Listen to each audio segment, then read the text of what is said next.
হসপিটালে 4টা বাবু হয়েছে, আরেকটা বাবু হবে কিছুক্ষণের মাঝে আল্লাহর রহমতে। সবাই দোয়া করবেন, যে দীর্ঘ 11 দিন যাবত ওয়েট করছে তার আজকে বাবু হওয়ার কাছাকাছি। সবাই ওনার জন্য দোয়া করবেন যাতে তাড়াতাড়ি হয়ে যায়। তো এই বাবুটা হচ্ছে কুষ্টিয়ার বাবু, না কুষ্টিয়া থেকে এসেছে।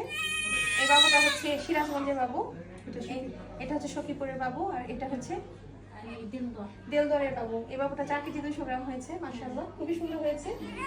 এই বাবু তিনটা নরমালি হয়েছে, এই বাবুটা সিজার লেগেছে। আসলে বাচ্চার মার ওকে, এখানে তো আসলে দরকার ছাড়া সিজার মানে অকারণে সিজার করা হয় না। তো বাচ্চার মা হচ্ছে আসলে পুরো প্রায় 24 ঘন্টা বাচ্চার নড়াচড়া মুভমেন্ট একদমই বুঝতে পারছিল না, হার্টবিট একদম কমে গিয়েছিল। বাচ্চার মার ফিটনেস খুবই ভালো ছিল, ওকে ওকে ওকে ফিটনেস খুবই ভালো ছিল, কিন্তু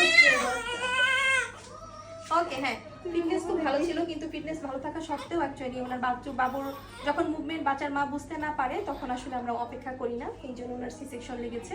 হাইট তো খুবই ভালো ছিল, বাচ্চার মার হাইট এরকম তো অনেক 5 ফিট 6 মনে হয় না, 6-7 এরকম হবে, অনেক লম্বা। মানে তার জন্য 4 কেজি 200 গ্রাম হওয়া কোনো ব্যাপার ছিল না, যে নর্মাল ডেলিভারি হতো, কিন্তু যদি বাবুর মুভমেন্টটা উনি বুঝতে পারতো, একদমই বুঝতে পারছিল না নড়াচড়া, এই জন্যই সি সেকশন লেগেছে। আর 3টা বাবুই নর্মালি হয়েছে। এই বাবুর মা আসলে অনেক সাহস, এত দূর থেকে আসছে কুষ্টিয়া থেকে, আলহামদুলিল্লাহ বাবুর মাকে আল্লাহ রহমত করেছে। প্রত্যেকটা বাবুর মারই অনেক সাহস, তা না হলে হতো না। সিরাজগঞ্জের বাবু মা উনিও অনেক কষ্ট করেছে, উনি আমাকে অফলাইন অনলাইন সবভাবে দেখিয়েছে। সবগুলো বাবুর জন্য দোয়া করবেন, সবাই ভালো আছে, দেখতেই পাচ্ছেন কান্নাকাটি করছে। যাই হোক সবাই দোয়া করবেন আমাদের আলহামদুলিল্লাহ হসপিটালের জন্য, আর সবাই নর্মাল ডেলিভারি চেষ্টা করে যাবেন। সবাই ভালো থাকবেন, আল্লাহ হাফেজ, আসসালামু আলাইকুম।